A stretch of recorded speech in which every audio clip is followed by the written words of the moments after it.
আমার বক্তব্য হলো যে পুলিশ তাদেরকে গুলি করে নাই, ইয়াদেরকে ছাত্র জনতা তাদের দেশীয় অস্ত্র এবং আগ্নেয়াস্ত্র ব্যবহার করেছে পুলিশদের উপরে। সেই ছোড়াগুলিতেই এখানকার ছাত্র জনতা যারা আহত হয়েছে সেইখানেই তারা মৃত্যুবরণ করেছেন, এটা আমি বলেছি।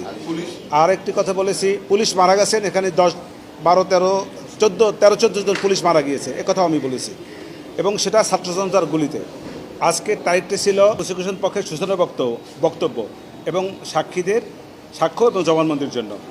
সূচনা বক্তব্যের পরবর্তীতে একজন সাক্ষী কি বর্মন জানি সুচন্দ্র বর্মন, হ্যাঁ, খোকনচন্দ্র বর্মন নামে একজন সাক্ষী, যিনি PW1 হিসেবে সাক্ষ্য প্রদান করেছেন, জবানবন্দি প্রদান করেছেন। জবানবন্দিতে উনি বলেছেন উনি একটি বেসরকারি প্রতিষ্ঠানের মাইক্রোবাস চালক, সেই চালক হিসেবে সেইখানে উনি এই ছাত্র আন্দোলনে নিয়মিত আসতেন এবং আসার কারণে ওই একটি তারিখ 18/7/24 তারিখে উনি প্রথমে এসেছেন। সেখানে প্রথম দিনে তেমন কোনো ঘটনা ঘটে নাই।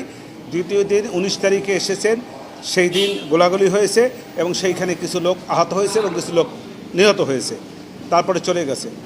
এবং পরবর্তীতে 5ই আগস্ট উনি ওই দিনও এই আন্দোলনের সঙ্গে ছিলেন এবং আন্দোলনে থাকাকালীন সময়ে একটা পর্যায়ে ওনারা যখন সাইনবোর্ড এলাকায় আসেন তখন ওনাদেরকে পুলিশ বাধা দিলে পরবর্তীতে সেনাবাহিনী আসেন।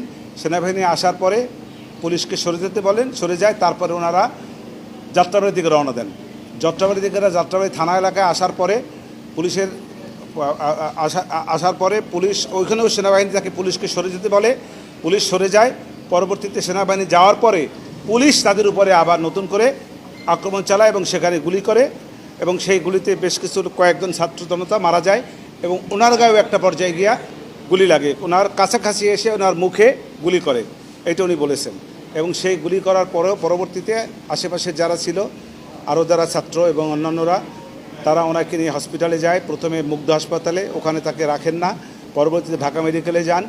তৎপরবর্তীতে ওনারা প্রাথমিক চিকিৎসার পরে মিরপুর ডেন্টাল হাসপাতালে ওনাকে পাঠান। তারপরে 10 দিন চিকিৎসার পরে উনি এসে বার্ন ইনস্টিটিউটে ভর্তি হন। সেইখানে চিকিৎসার পরে একটা পর্যায়ে ওনাকে রাশিয়া প্রেরণ করা হয়। রাশিয়া থেকে উনি এসছেন, আবার রাশিয়া যাবেন। Excellent memories. আপনি বলেন যে ওনার বক্তব্যে কোন জায়গায় ত্রুটি মনে হয়েছে কিংবা কি ফাঁক পাইছে? যাত্রাবাড়ি থানায় 10 থেকে 12 থেকে 14 জন পুলিশ সদস্য নিহত হয়েছে, গুলি করেছে, এটা কি বলতে চাচ্ছেন? সেখানে আমি বলেছি যে ছাত্র জনতা তাদের দেশীয় অস্ত্র এবং আগ্নেয়াস্ত্র ব্যবহার করেছে